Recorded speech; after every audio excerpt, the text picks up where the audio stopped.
We've got your tape review, the PFF grades, and more on this Victory in NFC North Championship Monday.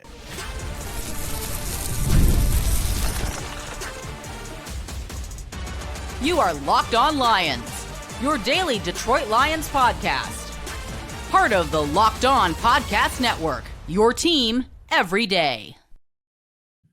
What's good, everybody? Matt Derry with you on this, a Championship Monday in terms of NFC North Championship, regular season NFC Championship, 1 seed.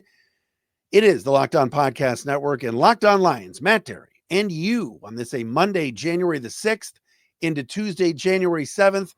Thanks for making us your first listen, everybody, and checking us out wherever you get your podcast. Shout out to some of our everydayers out there who watch and listen to the podcast daily. My buddy Susie Smythe hit me up on the old Instagram. She loves Locked On Lions. Anthony Rosenblum, the king of BDO. Saw Anthony today. He loves the show. And, of course, my main man, Chuck the Freak, Urquhart. We love Chuck the Freak, Dave and Chuck.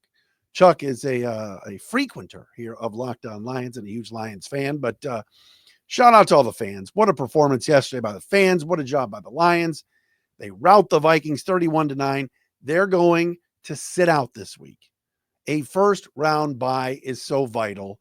And in doing some tape review this morning, one thing stood out for me on the Detroit side. One thing stood out for me on the Minnesota side. We'll get into all of that coming up momentarily. Also, we got the PFF grades. We got to talk about the teams that have contacted Ben Johnson and Aaron Glenn for head coaching openings. Call of the day as well, all right here on Locked On Lions. Today's show brought to you by LinkedIn Jobs. LinkedIn Jobs helps you find the qualified candidates you want to talk to faster. Post your job for free at linkedin.com/LockedOnNFL. Terms and conditions apply. All right, here we are. Lions get the week off. They'll sit out this Saturday, Sunday, Monday, and rest. Much needed rest. Terrion Arnold says he's going to play in a couple of weeks, despite being in a walking boot right now.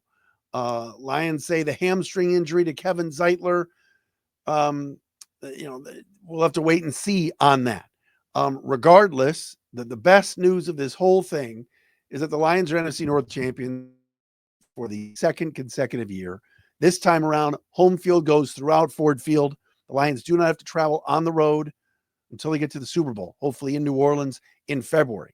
Dave Burkett, Free Press beat writer of the Stars, and also author of this book behind me, The Detroit Lions, An Illustrated Timeline, will join us tomorrow right here on the program. Dave is I believe the longest tenured beat writer now.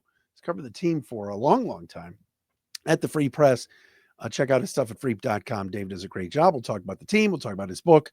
All of that coming up tomorrow right here on Locked On Lions. It's always great to be with everybody here on a Monday and a Victory Monday after the Lions knocked off the Vikings last night in what was such a raucous and fun environment down at Ford Field. All right. In doing a little bit of a tape review, and we're going to get into who's contacted Ben Johnson, who's contacted Aaron Glenn. Remember, those two guys can do virtual interviews this week with the Lions being off. So as far as the rules and everything else, they change seemingly every year.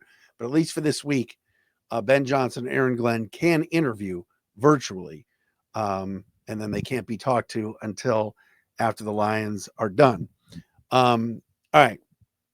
So I was watching the game again this morning and kind of fast forwarding and seeing things. And again, what a job by Aaron Glenn. What a job by the defense. Amik Robertson, Alex Anzalone coming back. What an important piece he is, to that defense, and how well he played and got a game ball from not only us on our post-game show yesterday, but also from Dan Campbell. But one thing I wanted to, it was just kind of rewatching the game. Two things that I didn't really mention last night. Well, I might have glossed over that I need to touch on from last night right now.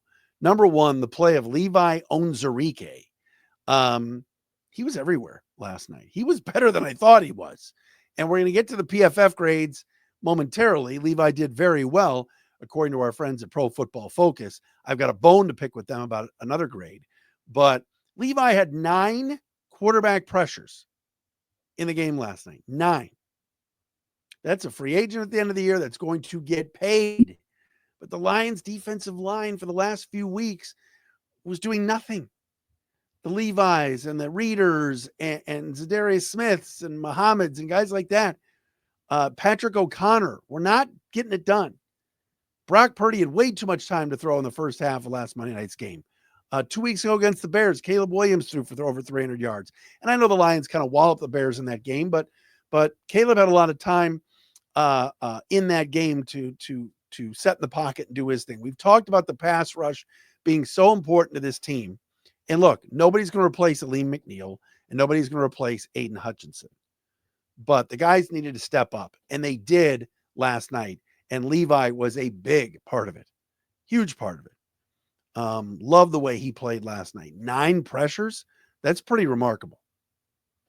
All right. Maybe not getting home and getting a sack every time, and that happens. All right. You're not just talking about sacks, but the pressures, very, very good. And his defense, stopping the run, clogging up holes there when Jones was running, and Cam Akers, although Akers did have that one long run. But other than that, you hold the Vikings to 9 points. You're doing something right. And I thought Onwuzurike had a really, really good game. On the Minnesota side, and I think I kind of touched on this a little bit on yesterday's show, but I've got to say it again. Sam Darnold was absolutely atrocious. You rewatch the game and you go, yes, the Lions held the Vikings 4 times inside the 10-yard line to no touchdown. Yes, those goal line stands were awesome. Yes, getting them on the 2-yard line and then incomplete passes, and Kevin O'Connell electing not to kick a field goal to make it 7-3, but go for it. And the Lions stopped them. You got to tip your cap to the defense. All right. They were fantastic. But on the Vikings side, Darnold was brutal. And I looked up his PFF grade today, second worst or dead last on the Vikings, or I'm sorry, second lowest on their team, 45.8. And Justin Jefferson wasn't much better at a 46.4. Sam Darnold just, he's going to get paid this offseason. He's likely going to stay in Minnesota, because why would you, if you're the Vikings, let him walk? Yes, J.J. McCarthy is waiting in the wings, but he's not going to be ready, and you don't know what you have in him. And right now, what you have in Sam Darnold is a Pro Bowl quarterback. He was a monster this year. Is he an elite $50, $60 million a year player? No. All right, he's not. But he had a really, really good year. But, man, the Lions caught a break last night. There was one, I think it was the third down play when it was 7-3 maybe. And it was a 3rd and goal. And Justin Jefferson, the pass was to Justin Jefferson was in the slot. Jordan Addison was out wide on the right-hand side. And Darnold missed Jefferson on a fade route. But on that play, Jefferson picked Arnold a little bit. Addison was coming across. And if Darnold just hits Jordan Addison at the 2-yard line on a slant, it's a touchdown. He was alone. And instead, Darnold held the ball too long and then overshot Jefferson. There were just a lot of missed throws. The overthrow to Hawkinson down the seam early in that game. Man, the Lions caught a break because Darnold was abysmal. And I knew the Lions were in his grill all day, and all the pressures and everything else that went on was great. But, man, Detroit caught a break because Darnold had happy feet and the yips and everything else.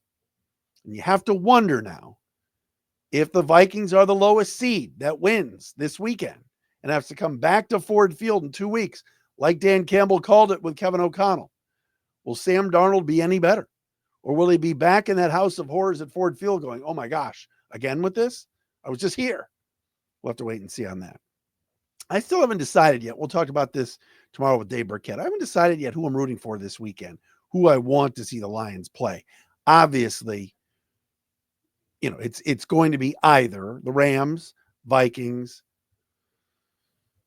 Commanders, or Packers. Those are the 4 lowest seeds. The Lions are not going to face the Eagles if they win.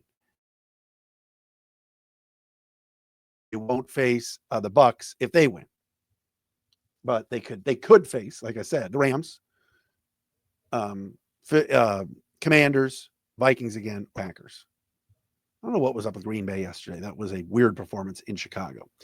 All right, coming up next, let's get into some coaching carousel situations here. Ben Johnson, Aaron Glenn, both those guys, of course, hot commodities. Who wants to interview them? We will tell you about that coming up next right here on Locked On Lions on a Monday.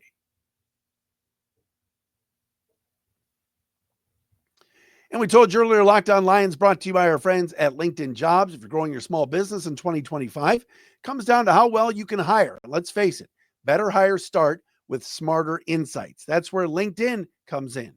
With the strongest hiring data available, LinkedIn helps you identify the right candidates, giving you the confidence to make the best decisions for your business. I've used LinkedIn Jobs myself, and I can tell you it's a game changer when it comes to hiring the right fits. Small businesses are wearing a lot of hats these days. Not every hire, so every hire is crucial. LinkedIn gets that. That's why they connect you with the best candidates using data you won't find anywhere else. From unique skills and interests to the connections you share, LinkedIn helps you find the right person for the job. In fact, 72% of small businesses say LinkedIn has helped them find high-quality candidates. Do yourself a favor. Hire smarter this year and find the next great hire on LinkedIn. Post your job for free at linkedin.com/LockedOnNFL. That's linkedin.com/LockedOnNFL to post your job for free. Terms and conditions do apply.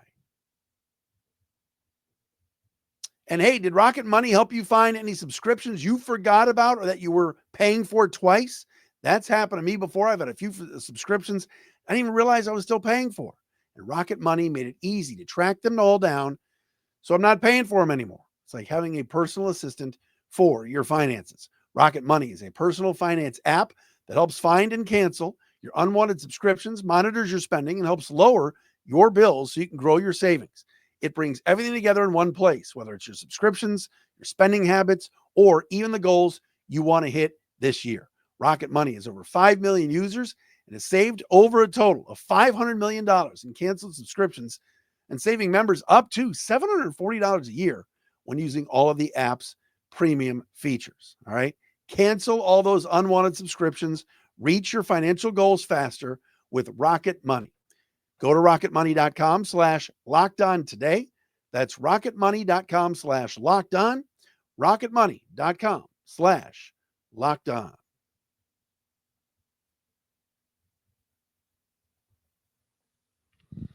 All right, back in a Monday edition of Locked On Lions, NFC North champions for the second straight year. Lions will get the bye this week, joining the Kansas City Chiefs on the sidelines.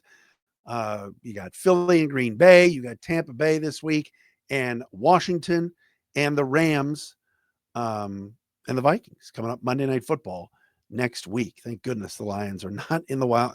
They need a break. With all the injuries and everything else, they need some rest, and they're going to get it. And that's a great thing. You love to see that. You're happy for guys too, like Taylor Decker and Frank Ragnow. Some of these guys in the offensive line that have just been grinding over the past few weeks, even the D-line guys, to get a little breather, get off their feet, is going to be very, very important, kind of recharge their batteries for next weekend in the divisional round at Ford Field.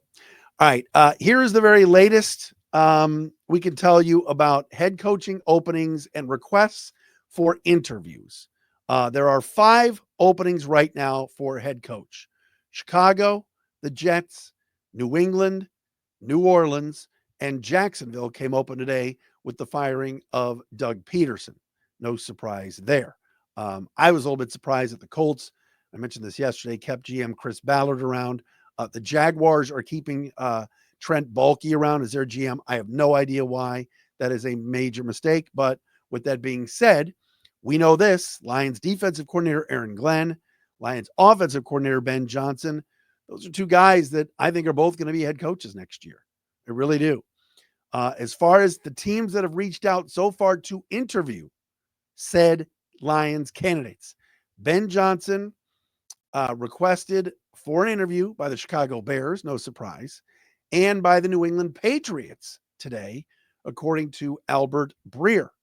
Patriots, everybody thinks He's going to hire Mike Vrabel. They're going to bring back Josh McDaniels to be offensive coordinator. But why wouldn't you, if you were the Patriots, interview Ben Johnson? There was a report out of Jacksonville last night at 1010 Radio XXL or something. 1010 XL is the name of the radio station. And there was a report down there that a couple of people close to Mark Brunell believe that Ben Johnson would want the Jacksonville job and he would bring Mark Brunell with him. So Ben would be the OC, be the head coach, and Brunell would be his offensive coordinator. Of course, right now, Brunell is the quarterback's coach for the Lions, and Brunell, of course, has a history with the Jaguars. I don't believe Ben Johnson is going to take the Jacksonville job because why would he go work for a likely lame duck general manager in Trent Baalke? Unless somehow he got Shad Khan's ear, the owner, and said, I want to bring my own guy in. And Ben Johnson has a lot of friends around the league. Of course, personnel people that are in Detroit, personnel people that were in Detroit, and maybe let's say are in Washington now, could be people that Ben Johnson would want to bring to work with. We'll have to see about that. As far as Aaron Glenn, he has been requested to be interviewed by the New Orleans Saints, where he played, the New York Jets, where he also played, and the Chicago Bears as well. Aaron Glenn, I think, is going to be an excellent head coach. I think Ben Johnson and Aaron Glenn are both going to be good coaches, head coaches. And Aaron Glenn put on quite a show last night to help bump up the resume. But that's the very latest right now. I still think other team, there's going to be openings other places. These are not just the only openings for the offseason, just these five. Chicago, New England, the Jets, the Jags, and the Saints. Everybody says the Bears job is the best job. Look, I wouldn't want the Jets job right now because I don't want to deal with the Aaron Rodgers situation. New England is you always want to be the guy that replaces the guy that replaced the legend. Well, Gerard Mayo was already out in New England. You're not replacing Belichick. And I think Drake May is pretty good. I just would be concerned working for Robert Kraft, but that's neither here nor there. All right, PFF grades. Let's do the business here. As far as the top 5 and bottom 5 Lion performers on offense from last night's huge win over the Minnesota Vikings. Top of the list for the Lions, no surprise, Jahmyr Gibbs, 82.3 grade. Just a tremendous night, 4 touchdowns, breaking the Lions franchise record for touchdowns in a season with 20. Jared Goff was second, PFF grade of 79.8, higher than I expected for Goff. Amon-Ra St. Brown was third at 72.6, Penei Sewell 71.4, and Taylor Decker, a little bit surprising because I thought Jonathan Grenard kind of had his number last night, but Decker finished with a 71.0. Those are your top 5 Lions on offense. Bottom 5, Dan Skipper, 45.5. Tim Patrick, 53.5. Graham Glasgow, 55.1. Craig Reynolds, 56.9, but those are not that low. And Brock Wright, 57.2. That's on offense.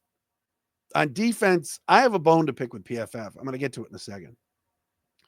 Top 5 Lions on defense. Number 1, Jack Campbell, 84.8 grade. Boy, has he just stepped up in the Mike linebacker spot this year and been awesome. Number 2, Levi Onwuzurike, we talked about before, 83.2.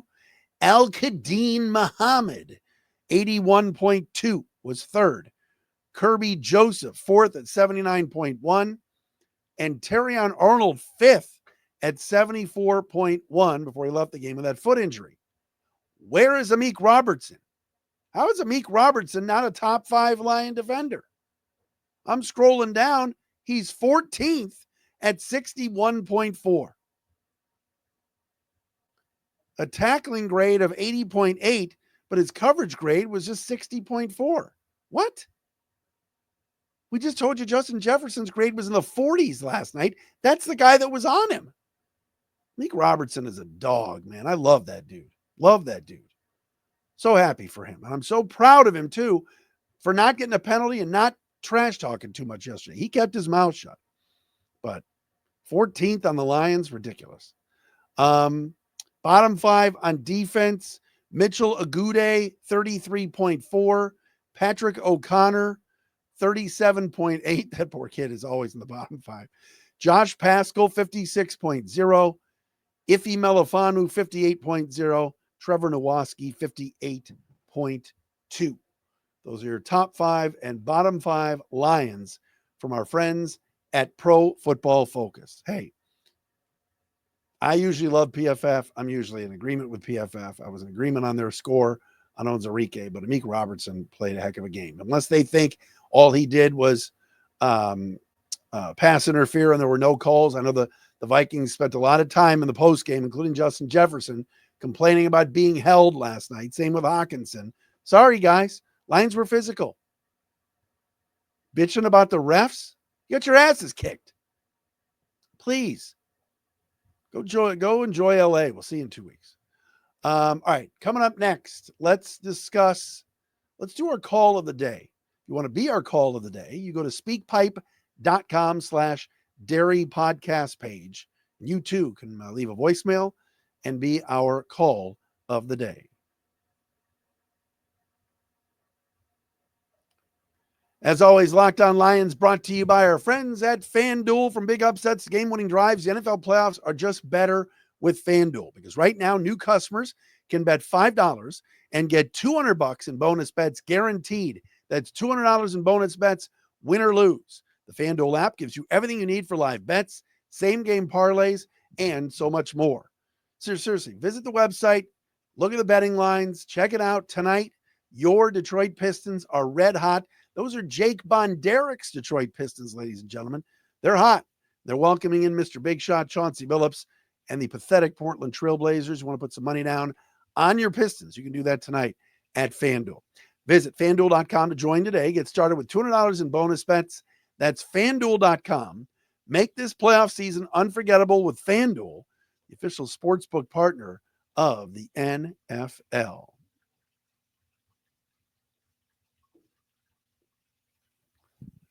Got to say a hello as well to one of our everydayers out there, the great Matty Style. Oh, yeah, he loves his Pistons as well.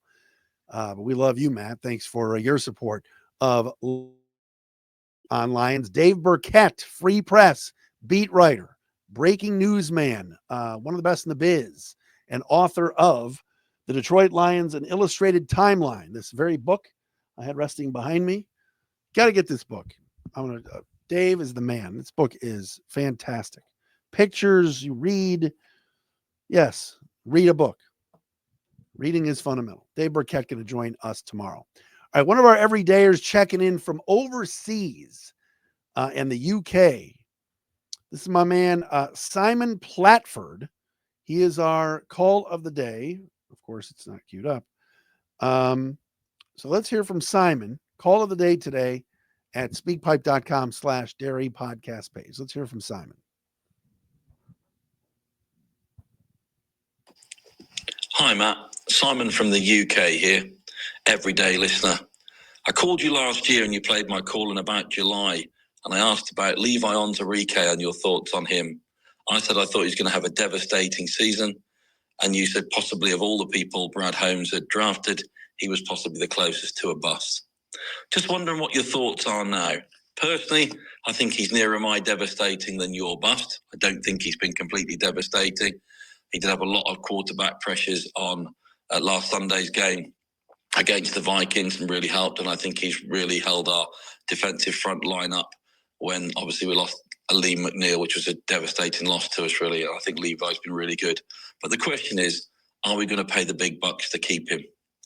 So I wonder what your thoughts are now on Levi, Matt, please. Wishing you all the best and go Lions, go for the playoffs. Thank you. All right, cheers, Simon, and devastating call from you. I loved it. He used the word devastating a lot. Simon's the man. Thank you so much for being an everyday listener and checking us out over in the UK. Levi Onwuzurike has had a really good year, and surprising me with how consistent he's been, with how healthy he's been. And yes, is he more devastating than a bust? Absolutely. In a contract year this year, he has played very well. And with all the injuries that the Lions have had, including losing Lee McNeil, starting the season without DJ Reader, losing, Kyle Pecco and others on the interior of that defensive line. John Kaminsky, Pascal sat out some games this year. A guy like Onwuzurike has come in and really filled a huge need there as a defensive lineman. And absolutely, he is going to get paid handsomely this offseason. Can the Lions step up and re-up with Levi? I don't know. To be quite honest, the Lions can't pay everybody. Remember, the Lions have to re-up Laporta down the road, Aiden Hutchinson down the road. Amik Robertson, by the way, is all of a sudden a stud. Next year's his last year of his deal. He was on a 2-year deal. Jahmyr Gibbs is going to eventually have to get paid. Kirby Joseph is going to have to get paid. Brian Branch is going to have to get paid. You can't keep everybody. That's just not how it works in the NFL. The Lions, you don't think the Lions didn't want to keep Jonah Jackson this past year? Of course they did. But they knew we pay Glasgow a little bit less, give him less years. And it's going to come up again with Graham Glasgow eventually when, or even Kevin Zeitler this offseason. Kevin Zeitler's a free agent. So, and I believe Melifonwu is too. So there's guys the Lions are going to have to keep. There's going to be the guys that they cannot keep. You cannot keep everybody. So I think it's going to be more difficult than anything to keep Levi Onwuzurike around. I'd love for him to stay. I think he's coming into his own. But when you have McNeil, you've got Reeder next year too, who signed a 2-year deal, and you're paying him about $13 million, $13.5 million. It's likely to me that Levi would end up walking, which is too bad. But you cannot keep everybody. All right, this has been a Monday Locked On Lions. Thanks, everybody, for making us your first listen. Lions are NFC North champs for the second consecutive year. Dave Burkett will join us tomorrow.